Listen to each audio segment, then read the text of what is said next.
Inside Story Uganda, real source of political updates.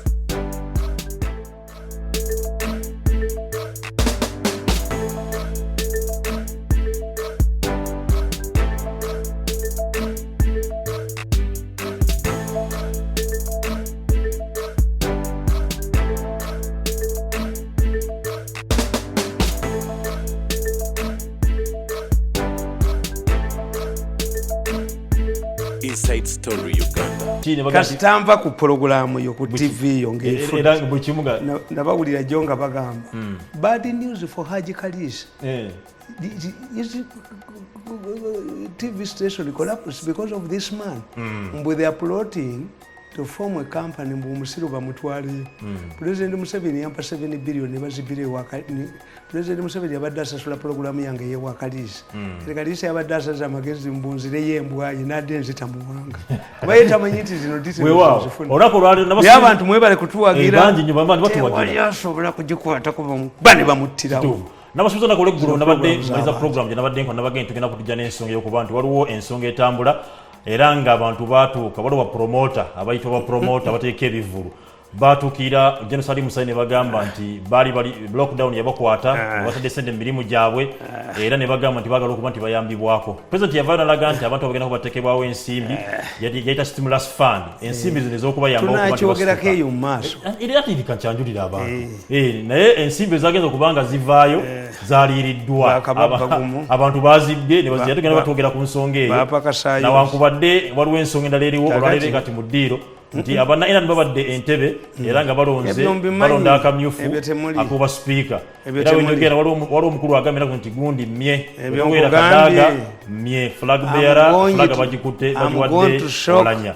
I'm going to shock this country. Before you go to that, if I respect the president, if the president does not act on this information because of audio and what, they will surrender them to the embassies. They cannot allow this country to fall into the hands of criminals who extract organs because we shall turn this country into a roof for human beings. I'm going to shock the country.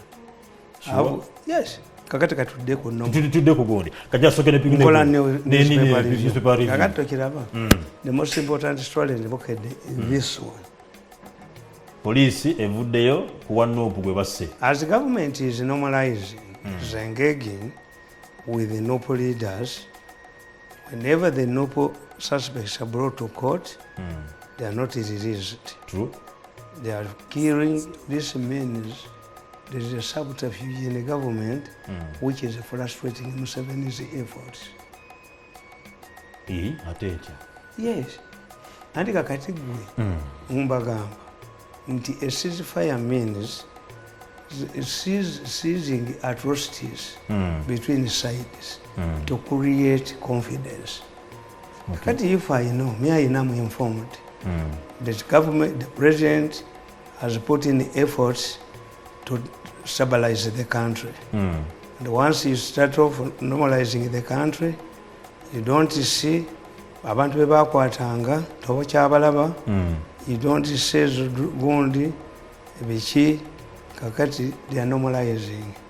Kati bano kyebaliko nti obanga muna agamba if this government is honest with the talks you are holding bano bakyabatta ekitegeeza this is a ganga in the government. Okay. And if Museveni is not careful, he is going to be overthrown in a period not less than 6 months, depending on what I know and was that transpired in neck. Yeah, you know, I will give you shocking evidence and nobody can kill me. I can assure you. Kakati eno gitegedde. Mono ndabyemu ekintu kimu kyokka kya Sunday Monitor. Kya gundi. Kino kya gundi. Kya Mugisha Muntu. You see, Mugisha Muntu is one of the very few opposition manipulation, leaders. deception, I respect. password. Mugisha Muntu is not corrupt. Mugisha Muntu's politics is different. That's why Ugandans don't understand him. For me, what I would give Mugisha Muntu, the advice I would give Mugisha Muntu is to go back to government, to NRM, now that NRM needs credible people because he's not understood. Mulimu abantu abali too good to be true.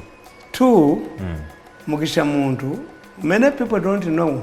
Me, I know how it means. It was a struggle for me to join the government, and I did not enjoy it at all because I was kept in something I don't want. Nata asoma, nina kubiri simu, na kuholding on, waiting for good me. The way I was treated, I was humiliated.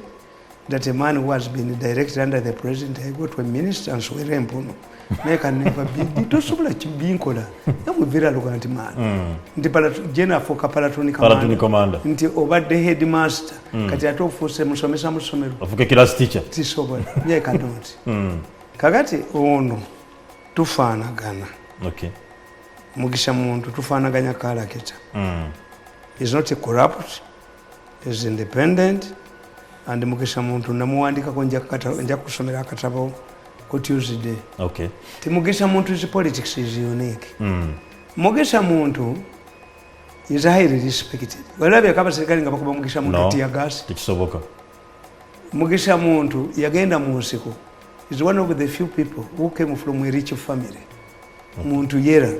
Before we bagenda mu nsiko. Yali badde wamanyi nnyo Mugisha Muntu. In fact, when his father died, Obata had agreed a jazz kitaawa de Muntu yera was a powerful man. Enali mutaina bali powerful. Ababbi bali awo bali mu center. Kakati nolaba nti ogwanga atasoma alagira seke kuba ayina sente ngendo bakuba mmwe. Kakati nkugamba Mugisha Muntu abaira kubeera mu developed countries, highly developed countries ka America. Yali badde tali mu bino. Okay. Mu America, most of those who have been in the army, army commanders, Minister of Defense secretaries, once they retire, they are absorbed in the companies, weapon manufacturing companies. Abazungu bakugamba Mugisha Muntu wali amme commander, weapon kije wali wetaaga okukuba kkoni ne bagimanufacturing. Okay. They are highly regarded. Being a commander for uninterrupted 9 years, ate nga si mubbi. Bamubbiramu engato ez'oludda olumu, ne bamubbiramu gundi uniform ezitatuuka bantu. Mugisha Muntu yakwata jeti mwebazi, yabba emwanyi, loole y'emwanyi, natta abantu mu National Park. Mugisha Muntu arrested him, put him at Makindi. Museveni ye yamugjayo agenda adumira empondo. Highly disciplined. Mugisha Muntu ayina ekigambo kye yaŋŋamba. I don't know whether he still remembers it. I think 15 years ago. Mugisha Muntu brought a motion with the in a pit economite that ministers shouldn't be members of parliament. Okay? Nemba Jerega. What's the highest trophy? An MP, his main trophy is to be a minister. Kakati atogamba oti ne Kenya babireeta nti babatobe ba secretaries bani. What is important is not your name, the performance. Ne bono omutuma secretary ne bono omutuma kati ba DC babatuma ba special administrators ne babatuma ba resident era babbi. The name does not change you. No. Kakati tugeze singo watakisa asanga omuntu namuganga yambadde hijab. Hajati ogenda nayingira emmotoka abayalemageko emaka. Yes, the name does not matter.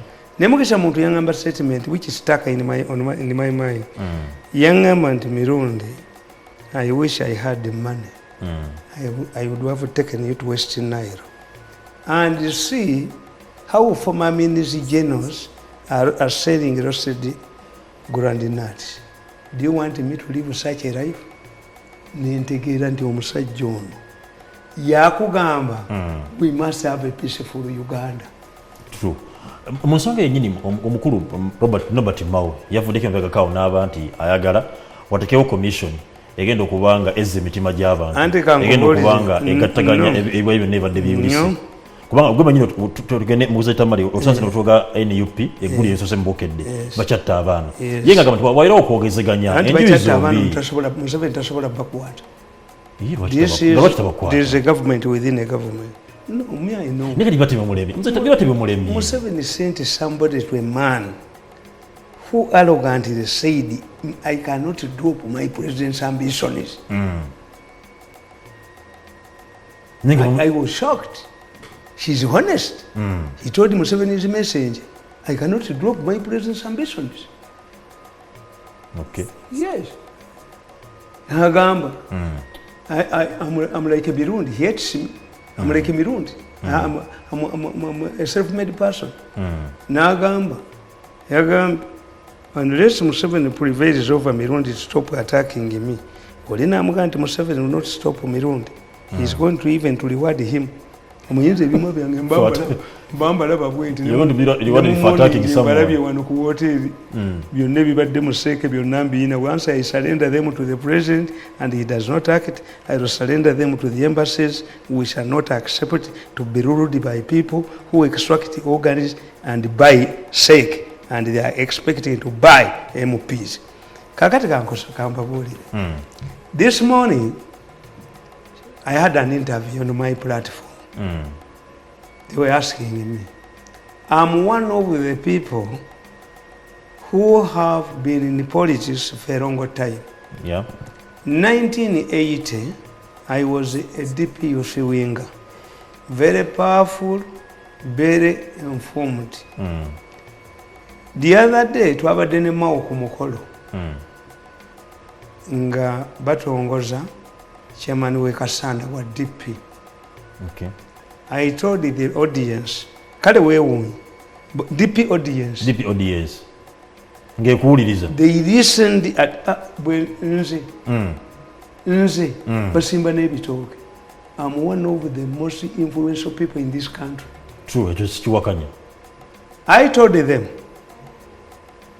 omukyala owagundi yasooka okwogera. Kampuni eno erina n'essomero, erina negundi hardwares nyingi. Seroma. Yasooka okwogera. She referred to me. Bwe nayimira ne mbagamba nti mumanyimu abantu ba bulijjo, you hate rich people. Naye abagagga babayamba in many ways. One, abagagga balina emmotoka ezinyiga amayinja agaali asizza enjala zammwe abatambalanga. But you don't appreciate it. Nze Tamale. Amayinja gali mu kkubo. Emmotoka zigenye. Emmotoka z'abagagga zezigenye. Awali ku bigere ne tuwono kone. Abatambalanga ttomu. Enjala zimuleme zikuba. Ne tulema okkuba enjala kuba. But you don't appreciate it. Two, omugagga oba known person like me, osobola okufunira wosula. Ovaawa ekalagala awo. Nga mu ba Mirundi awo, awo weebake. Mirundi omuyita otya? Never hate bagagga. Kituufu. Ekyokubiri ne mbagamba, when you look at people like Mao, you think that these people are weak. No, bamawe tebali weak. Naye omusajja gwe balwana naye w'amaanyi nnyo. Aliwa. Museveni. And these people, the mistake they do is to underestimate him. Bamunyoma. Because Mao, si musiru.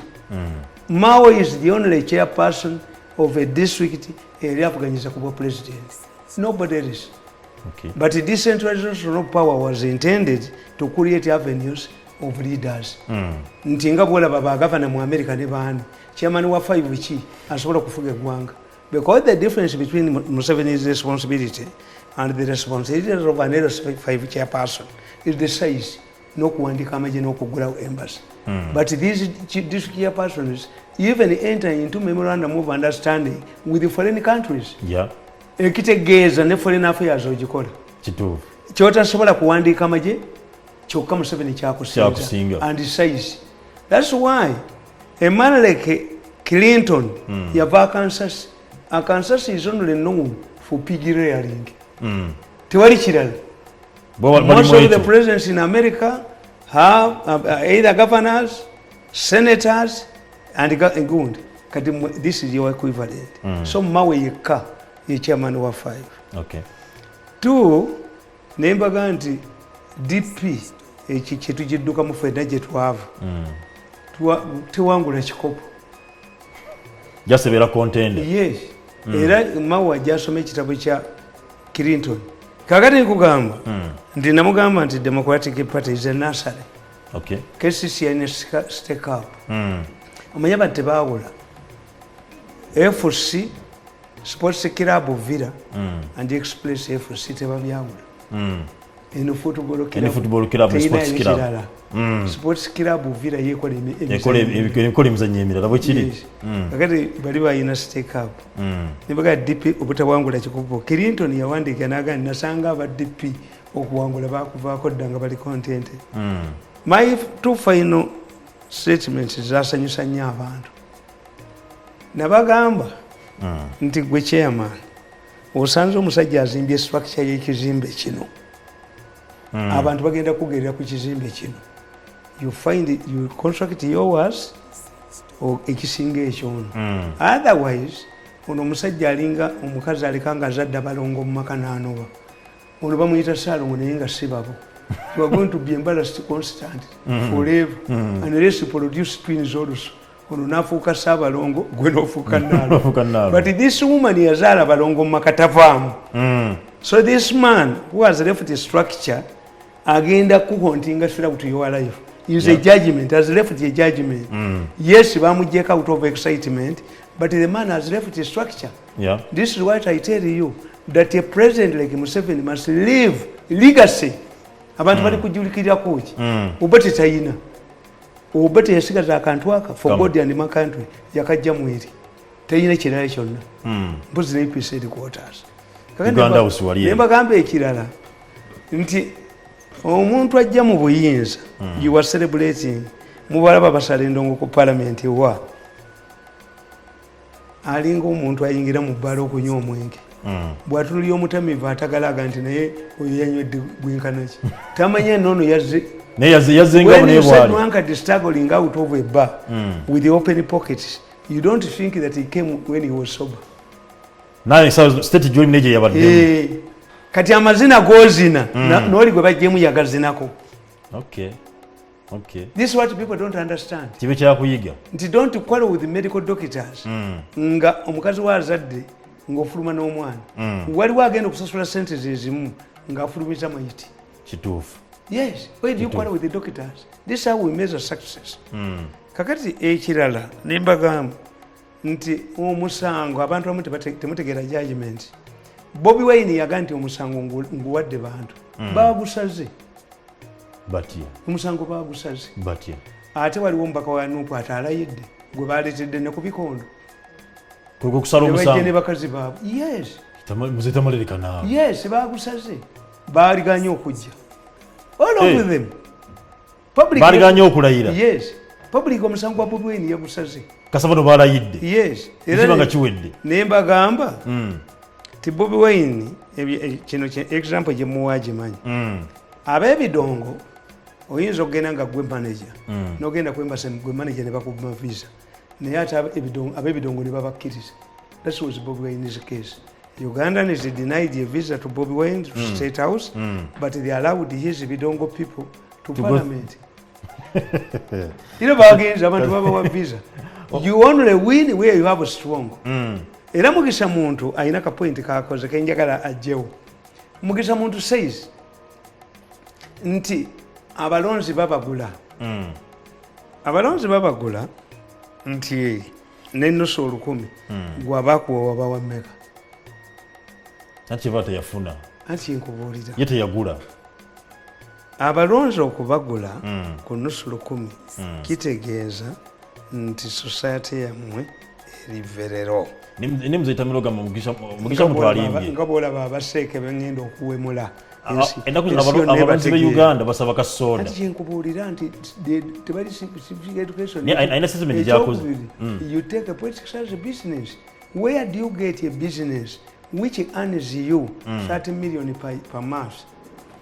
And automatically kaya million bisatu. Once you make a politics a business, you are going to kill yourselves. That's why criminals who extract organs with a human being is worth $1 million. Have had a meeting this morning, never raising money. You were stupid, you people. You have resolved to put money on my account, put it there to embarrass you. Don't put money on my account. Don't joke with me like a second members. Blood money. Ndinange ndia sente za organize. They had a meeting, nije bafudde manyiyo. Kakati babadde bambuuza ku macha. Nemba gambo nti me whether Kadaga goes or not is Museveni who suffers. This is a new dawn on Museveni's administration. Okay. Ate ffe mu Uganda tulina ebyebikiro. Predictions. Tubiyita tutya. Predictions. Ebyebikiro bitandika bitya. I told this man, you will see it on my platform. Those who follow me. The first trouble started in the parliament. Okay. Well, how? How? Both the president and the prime minister were not elected. Obote became a prime minister because he was the leader of the largest opposition of the ruling party, because we had a parliamentary election. Okay. The president was not also elected. Was elected in the parliament as an electoral college. UPC people wanted Nadiope, Emusoga. Emusoga. Emusoga. Look at history. Emusoga. Yeah. Nadiope. Nadiope worked for Obote, Kakataga's worked for these people. Nadiope yagamba abasoga. Saagala kuwulira mwana wange oyo nga muyita Obote. Mwana wange mulangira namuzaala mukazi mulango ye Obo. So Obote. So Obote. Abaganda ne bamuyita Bwete. Okay. To win to tell you how influential Nadiope was. Wange oyagala okuwangula ebusoga. Weinanga okuteekako akafaananyi ka Nadiope. Ofune obuwanguzi ebusoga. Ebusoga. Okay. Nga igoma ye password y'ebusoga. Kakati aba UPC gwe baali baagala. He was popular in the UPC. Kati Obote, because of his schemes, yenga ayagala Muteesa. Okay. Kati batuuka mu parliament. Obote aleeta erinnya lya Muteesa as president. Obote's brother Odeko Nechon said, now that you've brought one name, I'm not going to vote. Baganda did not understand this. How could Obote's brother oppose Obote's proposal? Okay. Era Muteesa in his book says that we knew Omanyi Obote yaja mu by-election Mulegiko, and he did not hide his anti-Baganda sentiments. Okay. Yagamba nti once I get a chance, I demolish Baganda, I dismantle Baganda. Kakati Obote bwamala okuteekayo erinnya ly'Obote, Nadiope yajja n'akwata Obote ebitogi mu parliament bw'ati. What have you done? Mu parliament? Yes. Nadiope called Obote's collar in parliament after submitting Muteesa's name. And Obote pleaded, don't swang on me. Let me create the post of vice president. That's why the job of vice president in Uganda is cast. It was just created. They are designing a Nadiope amutta.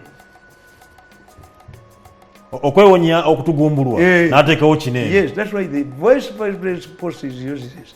Even if you give it to me, I cannot take it. Vice presidency? Ya Uganda? Anti mi nasoma propaganda. Manyi substance, kala, manyi ebitiibwa ne pamu. A constitution, what's the role of a vice president? Mu Uganda wani? Uganda wani. Ali ceremony. Kakati, nkugamba, to what happened? Nadiope afunye ekifo. Obote feared Kakonge as these people fear Kadala. Okay. Kakonge had a master's from India. Obote was not educated. Obote was a master of politics. Why? Yali abaddeko n'abasajja abaluwo omanyi edda okusoma tekwali kwa maanyi. Kati omusajja yali mugezi nnyo nga bamuyitaani Gonde. Mboya. Mboya yali tasoma. But because of trade union, one of the benefits of a trade union is education. Okay. For us in trade union, we give you education because an educated man can easily transfer his labor to negotiating. Kakati Obote ng'alimba Kakonge, ti omanyi ti gwe togenda kunoonya kalulu. gwe coordinating ku secretariat ubeere wano tugenda kuwangula genda kuteeka mu nominated 10 MPs teyamuteekamu. The first Ugandan to go into exile was Kakonge. As Uganda was celebrating, why? Fear. Ubate fear di Kakonge like these people fearing Kataka. Katonde ekibi akisasula na kibi. It is going to dawn on Museveni. It has a bearing. His government has cracked today. When I predict 10 things, I see 8. 8 happen. 8 happen. Yeah. Because for me, I know the future. Nabino mbirabi experience. Obate Kakonge watoke wa Nyerere. Namuga ekiche ekikolese ti Obate yanimbi. Paulo Muwanga yaddira ekifo kye ekya nominated n'akiwa Kakonge. Paulo Muwanga. If you don't sacrifice for the party, you cannot influence the party. Ukujako ekyabano bannankamiro bakyabo hunting dogs bogwanga bate hulaka academic people yepankira kupola Jakemba bekalenzi gwe bakwasa omuntu. These are people I don't respect. Jakemba bekalenzi gwe kali kabatiisa wa kajijeko bakabe bakasa omuntu we kakati nkugamba Obate was not satisfied. Okay. Obate manipulated like a neck that has been, Museveni is not aware, but I will give him information that the NEC members Mr. Tamale can't say that. Museveni is aware. Kubanga ibichimu ya salawo. His will is what is done in the sake. Museveni asobola okuwa omuntu emiliyoni 10. Bamekabitwa byawa. Bamekabitwa byawa. Museveni tasobola kugula banneke emiliyoni omulenzi mulala. Omulenzi mulala naye ajja muli awo nze nawulidde yakamutumira abantu ajja muli awo omulenzi ajja muli awo omulenzi ajja muli awo Abaganda batuga nti ekinakuli ogoba kijja kwerinda nti have evidence. Kakati nga Kakonge ng'Obate akonaivinga like these people akonaivinga nga bagenda Embaale kugoba Kakonge. Bakutwala ne badde buno bugwanga buno bwane bunnankabiro bwane oyo nankabiro oyo ate nankabiro ne tumwebaze n'oyo mvubuka babadde mu meeting this morning. Okay. I was watching them and somebody suggested to put money on my account. Senator Zagala.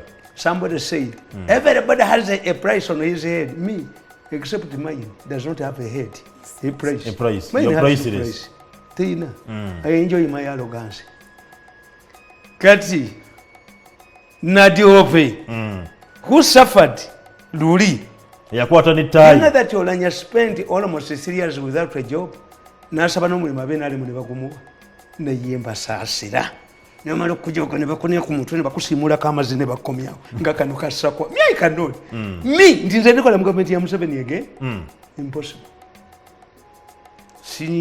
Oyo omulenzi tajja kunjogako kuba nze manyi omulenzi yayagala okuwamba atajja muwamba kakati ajja muwamba nkubuulidde is determined. Yagambye omusajja nti I cannot drop my president's ambition and he has a lot of money. Kakati nga bapakira ne bannane delegates nga batwala bagenda Mbaale nga bano bakoze nga bakola ki nga bagenda Mbaale nga bajjako Kakonge nga bazina amazina tulina kye tuyita aganankabirwa tukiyita deceptive victory. Omanyi bwe tubuyita ffe obuzina bw'ekirogo. Deceptive. What has happened in Entebbe is a deceptive victory. You will pay for it. I'm telling you, you will pay for it. Politically, they will pay for it. Kakati munange nga bagenda Mbaale nga bazina amazina nga banankabirwa babula bakweka abaana ayisisere jamukwata nankabirwa na bano abali mu organic case. Ate okubeera ne speaker kitegeeza nti organic case mugivuddeko. In fact, we are going to request ICC not to allow again to try you in camera. You should be, the people should know who are big. The 32 people who tried for killing our children. Whereas Nankabirwa Prime Minister's office, this is where the refugees, yetwala ba refugees mwe babajja abatalina bantu wano. Kagati Kakonge nga bamujjako nga yetuulirewo. But who connived in 66 to remove Obate? Kakonge. Grace Ibingira. who came in the same way like Olanya, connived with the Mengo to overthrow Obote singa teyali mugezi bali bamuwambi nti amasanga abbi amasanga baminisita be addeko ebbali tulondakitingi prime minister. Era nze mu bintu byensi kankubuulire, mu bintu byensi I don't receive advice. Tebakuwabula. I can listen to you and I go home nenchitunuulira, because most of the advice is not given in good faith. Babu Iran's Abumbawuli and Mirundi has no friends. We have used his family members, we have failed, we have done what this Tewali Andagira. Never I assist my own. Because of 2 examples. Abu Mayanja yalifuze eggwanga lino. Why? Because at independence our army yayina abajasi 38 naye nge 35 bakakwa basiramu. Kakati Obote n'ategeera nti Abu Mayanja ne Mayanja nkanje basajja bagezi, naye mbazza nti Mengo ne mbajja mu national politics. N'agenda ewaka kungulu n'amugamba nti nga bwe tugenda okukola alliance ne Mengo, abasajja bano abavubuka ababiri abagezi Abu Mayanja ne Mayanja bagende Mengo batuyambe tu contain bali abataasoma abali Mengo. Kati Obote ajja agamba Abu Mayanja, but why don't you go and help us in Mengo? Let me consult. Yagenda waka kungulu Obote je yakoze Abu Mayanja ava mu 7 yakomeza Abu Mayanja mu national politics. Abu Mayanja yafiire Mengo nakona nga akola bya kito. Era ne twafuna serefululu Abu Mayanja ali minister of education ye Mengo yagamba tewabaayo essomero lya Uganda erikuza serefululu kuba Beni Kiwanuka yafuuse gundi prime minister. Serefululu means obufuzi obw'omuntu omu, omusajja omuyigiriza. Beni gundi Abu Mayanja yali chairman w'akakiiko ka Buganda akankaaga mu mwaka obululu. Kalimu etteeka ndi bumpulira n'ab'Emengo nga boogera ku obululu iraafu. Mwaliwo etteeka nga ligamba ti gwe okwemulugunya ebivudde mu kulonda osooka kuteekayo siringi 4. 40 shillings ngomanyi kitegeeza pound 2.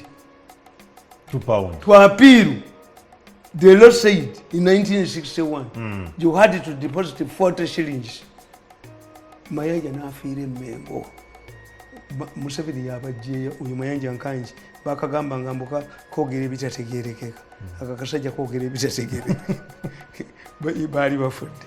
Ekyokubiri, Obote nabaga nti nekyoni yakwata mukazi we ne Felix Onama, Minister of Defense. Nagenda agamba Muganda nti omusajja ono buli lwe mutunuulira nja muttira mu kabinenti. Obote n'amugamba nti gwe oli musiru mukazi w'omwezi nze ngoba omusajja gavumenti kweyimiriddeko. Felix Onama yali mukatuliki naye ng'ate abalugwala gwe bamanyi. Kubanga ogende nti abalugwala bali 35 abakakwa kubajasa 35. Era Obote was shocked Felix Onama bwe bamukubira egundi nga abaserikali beedibye mu 64. Kakati Obote refused to sack Felix Onama in spite of pressure from his brother. And this is why Adeko Nechoni left the government in 1964 as Minister of Information. Kakati Obote Amini agamba Felix Onama tuwamba Obote. Felix Onama akkiriza bawamba Obote. Manyi Amini kye yakola? Yeebaza abantu bonna abamuyambye okusuula gavumenti. N'abagamba naye omukolo nga ngumaliriza. Njagala mbalageyo omuntu asinga obusiru mu Uganda. Felix Onama stand up. N'ayimirira. N'amugamba okumanya ekisajja gw'oli musiru. Obote yakulemera ng'oyagadde muka muganda. Naye gwe musiru gw'enzo lwakugambye okuwamba Obote n'okkiriza oli musiru.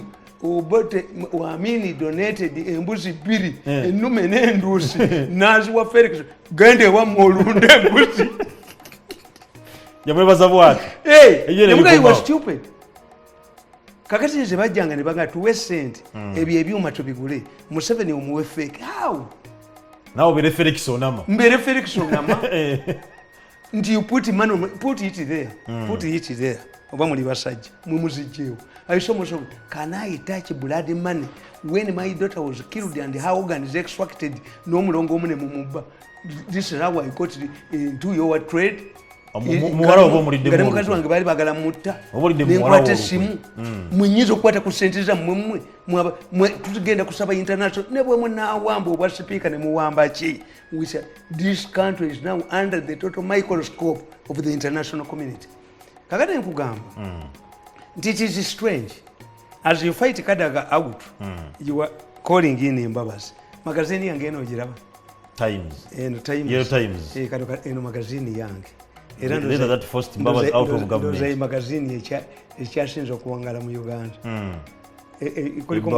kuliko mutweki that first Mbabazi out of government kakati Mbabazi omanyi president we bamuzanyira wali wamu intelligence is infiltrated kakati waliwo abamulimba nti Kadaga asobola omuwamba ono omwana buli muntu yenna what does Kadaga share with Muhoozi ne Muhoozi amukuba Muhoozi bampulantinga abantu bono ne department ekitongole ki bamuyindayitinge era nze nabawulidde nga boogera because they know capture them ne bagamba mbwa bakuba omwana wange bali ba special forces nkyawe Muhoozi nze nina video abamukubamba manyi omanyi nti abasajja abo okumanya balina ssente bazimbye ekizimbe mu Uganda ekiri Ahmad mwe bateeseza spineti yange ganobakwala so with this money when they can give every second member 100 million ababaka ba parliament bagenda bawa million 2 it has been discussed in this meeting of Mudismu ato munankola ki can you kill me nyizo kubanga kati wembyogere nga kwembase bituuse ni Mzee Tamale akalwa kavo kulondebwa olwaleero kabadde influenced by 100 million each second member ngekankugamba nze njogera ebyobusiru can anybody challenge me buli second member afunye million 10 if you challenge me I can damage you more I can inflict more damage on you. You discussed putting money on my Kadaga akobiddwa ssente million 10 buli alonze million 10 didn't you leave your homes yesterday? Didn't you sleep at Entebbe in Entebbe? Didn't you have a meeting this morning at one of the hotels in Entebbe? Didn't you propose to put money on my account? Gentlemen? Ninga bachi bino bikolebwa. Until they want to control the state. And Museveni is in danger. I'm telling you. Museveni mutabimanyi. Is in danger. Museveni mutabimanyi. Is in danger. Museveni mutabimanyi. These people are for self-survival. Nkugambe. That mugende ku platform yange muwulire. President gwe yatumye namutumira omuntu ne byamuzeemu. I cannot drop, and this is third time. I cannot drop my president's ambitions. Ndekera abantu balamule. Tell Mirundi to stop attacking me. Olina amugamba Muzei cannot stop Mirundi to attack you. Tajja chiki. Naga yagambye akagula twakawulidde. Naye omusajja ono namukwanira omukazi. Chairman n'agamba mbu mukubesasi mukutu koze mbadde nkubuulidde nti balese bakyusa omuserikale wange basooka ne bagamba omu bamuma contract yalwawo ne baleeta omulala kakati omulala ne mulekawo kakati mbadde nina nge mwabo omanyamu banno omu ne bamutwala mugisu nagenda okuddayo nga baleese omulala ne mugamba gwe wulira bino bye boogera we can replace one of his security people, shoot him, and his one is also shot. Ne mugagwe bakuwadde ku ssente miliyoni 10 bakikuwadde ojjo nze tewa tugenda ku makya ne mugamba look inside that door who is seated there nti gwe ate gweoyogera naye nti gwe mugagwe aliyo kirabyeko ndi mudiro ndaba TV ate njogera nawe muga nti abaana bange banfaanana gwolabyeko ku mwana ng'ayingidde oyo teyakomyewo kakati eggulo ntuuka ewaka nga yefudde waliwo gwe baleese omupya yefudde omutamiivu aterolizinga awaka bonna beggalidde nze n'omukwesese mu nnyumba yange ba ku mutwe waggulu ba bunduki wuko kwa kwini omwenge ne gumugwako bamukomyewo olwaleero bulingi himubaka tushuti him gumino jamwekubira nje mwekubira nasanze yefudde omutamiivu aterolizinga ewaka wonna beggalidde bakoze eki ne muyita mu mukwesese nenga muyisaako abiri ba omwenge ne gumugwako leeta bunduki apa kwenda ategeera najja yabadde alina gyalaze nemugamba mukama wammwe obubadde mwabuzanyira ku gundi kagulu nze temunsobola kumuzanyira ku mubadde bakomyewo omulala njamukuba essasi kakati nkugamba nti laba akatabo kange bwe nawandiika ku mbabazi bazanya mbabazi omulenzi oyo mugezi nnyo yatomeza mbabazi n'alwana ne fasiredi kakati mbabazi walwana ne fasiredi pulezidenti yamwandikira ebbaluwa eno yagamba nkugamba wano nti Museveni agamba Museveni's critical questions to Mbabazi. The letter would later shape the eventual political events in the Prime Minister's office. Some of its stinging contents had the effect of creeping Mbabazi's wings. The president told his prime minister thus, although I'm not a lawyer, I'm well equipped with logic and patriotism. Logic and patriotism in this case force us to ask the following question. So many awandikira Mbabazi, I'm not a lawyer like you. The president told his prime minister thus, although I'm not a lawyer, I'm well equipped with logic and patriotism. Logic and patriotism in this case forces us to ask the following questions. 1. How long has cattle rustling gone on in Kalamoja? What viable solution had the whole government system of Uganda since the colonial times put in place to stop the mass suffering of the Kalamajongo amounting to slow genocide? Number 2. When Honorable Janet inquired all over the place for a technical answer to this problem, cattle rustling, she came across this technological answer. She referred it to the administrative authorities, permanent secretary, and the permanent secretary referred it to the procurement authorities, PPDA, and the legal authorities. Solicitor General, what mistake did she make? Omanyi, first lady yazula, yafuna technology. First lady yakola nnyo mu cattle rustling. Yagenda n'agenda mu manyata zaabwe n'abeera nabo n'abategeera. They are all cattle keepers. And yatuula n'abakyala. N'ategeera nti abakazi tebaagala cattle rustling. Why? Many their husbands die during cattle rustling when they are young. There are many younger widows. Okay. President naye n'atuula nabo ne bamugamba nti ffe ekitubbise nti kalica n'abaga nti naffe nti tuzina naye tetunyaganyaga. Yamugamba naye omanyi nti gwe abaserikale bo badduka, abapokoto b'amaanyi nnyo. N'abaga nti abange tebajja kudduka. Cordon and search. Abakazi be bayogera ng'emmundu gye ziri. And one interesting incident, abagalawo kyabo bagobye omuntu, bagobya PPS. Yabaga nti mugende muli ekyemisana nja kwogera namu. Yabatwala mu hoteli. Museveni abayogera nabo embale nga beeyayamula. They get food. Ye yali abamanyi ng'abawente 5-10 ne banywa omusaayi gwabwe. Omukalamajja omutwale mu hoteli ali omukyere. Ate Museveni kasagamba nti go back to Kampala ng'owedde. Yo baali bamuyitaani omusajja oyo omusoga. Bavuga baalidde nti kiki bano abeeyayamula.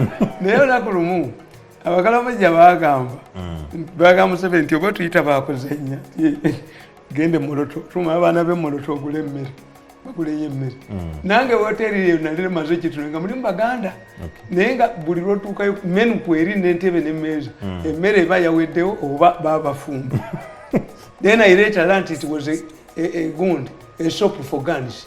And this problem of guns in Karamoja is colonial.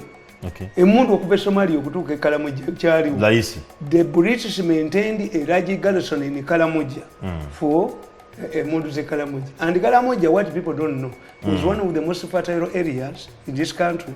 It's as big as Belgium. Two, Karamoja had the largest beef factory in the whole of East Africa until 57. Bwe twamala okwefuga abakaramoja ne bagamba obote tugirewo ekyuma kye n'ekikola kye ekimalawo ente ezaffe.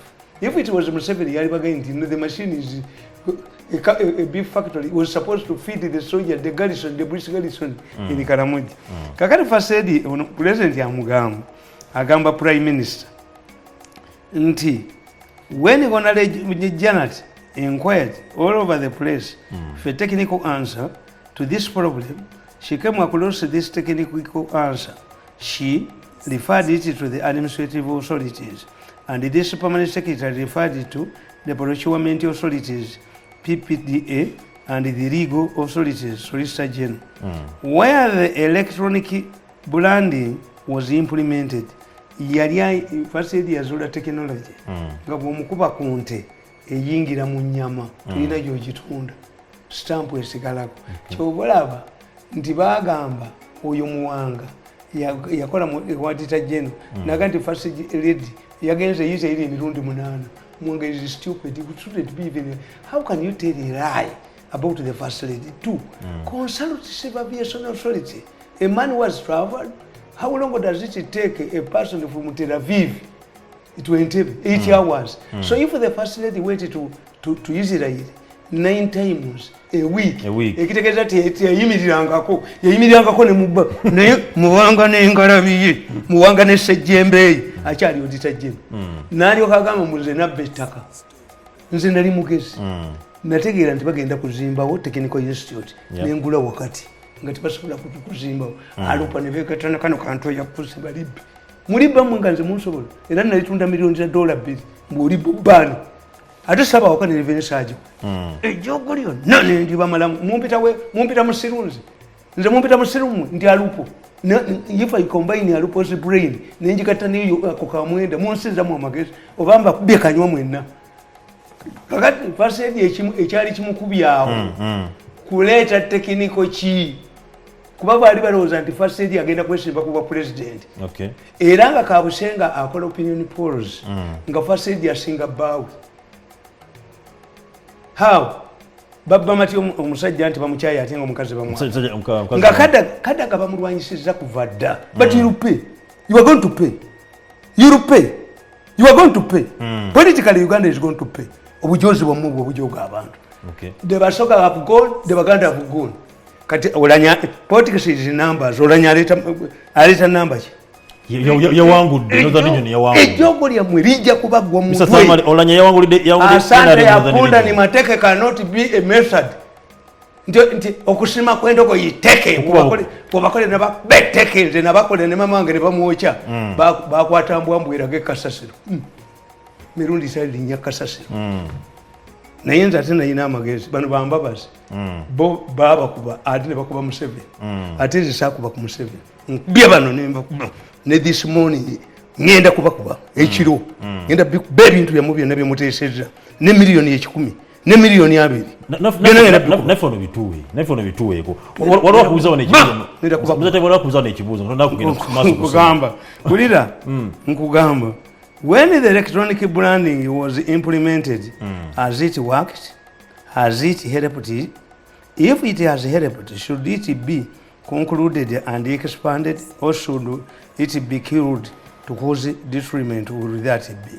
Kakati President abuuza mpabazi nti Janet bwe yaleeta ekyuma ekyo kikoze oba tekikoze.